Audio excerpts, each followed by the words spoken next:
Bruno Retailleau, dans le journal Aujourd'hui en France, l'humiliation, ça suffit. Ce sont les mots du ministre de l'Intérieur. Oui, la France est humiliée chaque semaine, pas seulement sur les histoires d'OQTF. Quand une nouvelle fois, samedi à Cannes, des policiers ont été attaqués par un Algérien avec un couteau, connu des services de police, notamment pour trafic de stupéfiants, selon les informations d'Europe 1. Écoutez les propos du maire de Cannes, David Lisnard. On n'a pas à être le résidu, soit des barjots. On n'a pas à être la poubelle du monde, quoi. La France est humiliée quand à Paris, vous avez le théâtre de la Gaîté Lyrique occupé par des migrants depuis le 10 décembre. Elia, gérante du restaurant La Gaîté Lyrique à côté du théâtre, est à bout. Elle ne peut plus travailler. Cette maman ne peut plus rembourser son crédit. Elle est en grande détresse et elle a lancé un appel à l'aide samedi soir sur Europe 1. J'étais toute seule, livrée à moi-même, avec ma peine, avec mon malheur, à tous les gens désespérés, à me faire menacer de mort. Donc ils veulent me brûler, ils veulent me violer, ils veulent me tuer, parce que j'ai demandé au collectif de pas les laisser devant chez moi.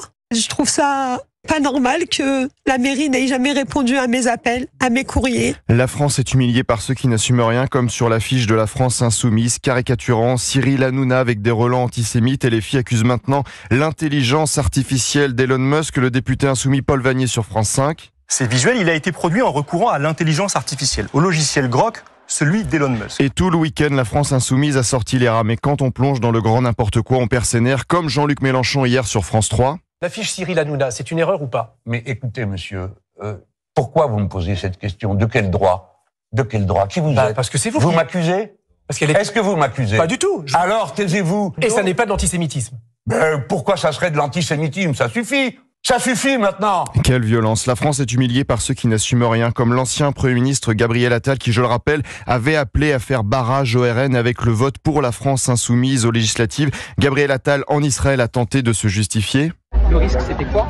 C'était que le RN soit majoritaire. Il y a moins de députés LFI qu'il y en avait avant la dissolution, ça personne ne le dit. La France est humiliée quand mes confrères d'autres médias se taisent et ne soutiennent pas notre camarade de CNews Sylvain, agressé, frappé vendredi à Paris par des migrants devant la Gaîté Lyrique alors qu'il faisait simplement son travail. La France est humiliée quand certains lancent des accusations qui n'ont aucun sens, comme Karim Zeribi sur Didier Deschamps et l'équipe de France de football sur Sud Radio. Je pense que Deschamps, c'est Retailleau. Je pense qu'il a un problème avec les Algériens.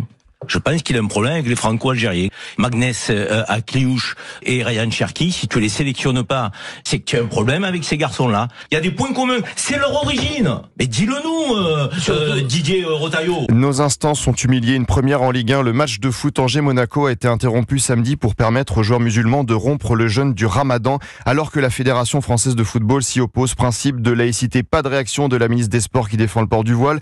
La France va mal quand on voit que le concert d'Enrico Macias a été saboté samedi soir à Paris par des individus qui ont lancé des boules puantes juste avant l'entracte. Moi je m'en fous, ils peuvent faire ce qu'ils veulent, même me jeter une bombe. Heureusement que c'était que des boules puantes. J'aurais peur pour vous, mais j'ai pas peur pour moi.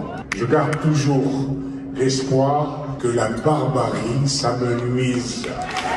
L'humiliation, ça suffit. Vous voyez, on peut élargir à tellement d'actualités ces mots de Bruno Retailleau qui menace de démissionner. Mais pendant ce temps-là, Emmanuel Macron fête les 5 ans du premier confinement dans un message hier sur les réseaux sociaux. Une France unie, la force de notre unité. Ensemble pour demain. Ensemble vraiment? Vous nous direz ce que vous en pensez à 11h dans l'émission.